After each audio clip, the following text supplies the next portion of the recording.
Step 1. Make a slip knot. Create a 4.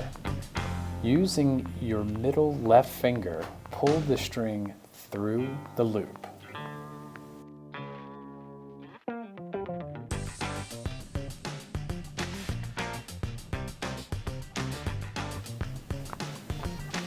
Step 2. Place the slip knot on the needle and tighten it. Step 3. Use the long tail cast method. When doing this, make sure you have enough string to make your first row of the scarf. You'll notice the tail gets shorter when doing this. Step 4. Create mouth shape. Take the long tail that's guided by the thumb. Take the working yarn guided by the index finger. With your right hand, pull the needle downward to a triangular mouse shape. Push needle under loop created by the thumb.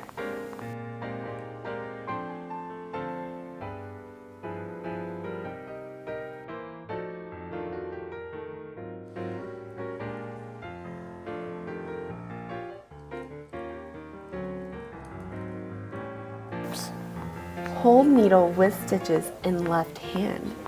Pick up needle with the right hand. On the first stitch, place the needle underneath the loop on the needle in your left hand.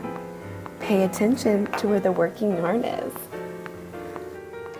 In a counterclockwise direction, wrap the yarn around the needle in your left hand. Pull yarn underneath the needle. By slipping off the stitch from left to right, slide the stitch off of the needle. On the whole first row, repeat. Slip off the rest of the stitch and continue to knit your stitches.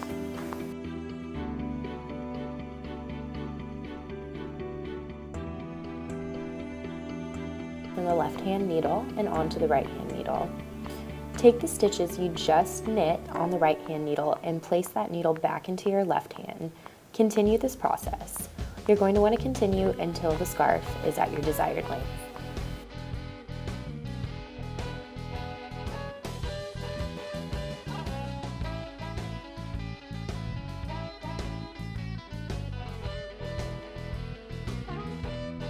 To remove your scarf from the needles, knit the first stitch from your left hand needle onto the right hand needle. Do this with the second stitch as well.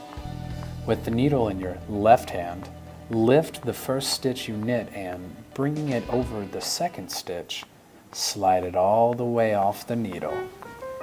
You should now only have one stitch on your right hand needle. Knit the next stitch and in the same fashion, slip the stitch over the stitch that is nearest to the end of the needle on your right hand. Continue to do this until you have just one stitch left on the needle in your right hand. Your scarf should be hanging off of the needle except for the last stitch. Finally, snip the yarn and pull the remainder of the yarn through the last loop. Your scarf is done. To weave in your ends, use a darning needle to sew the remainder of the leftover yarn into your scarf. Hope you enjoyed!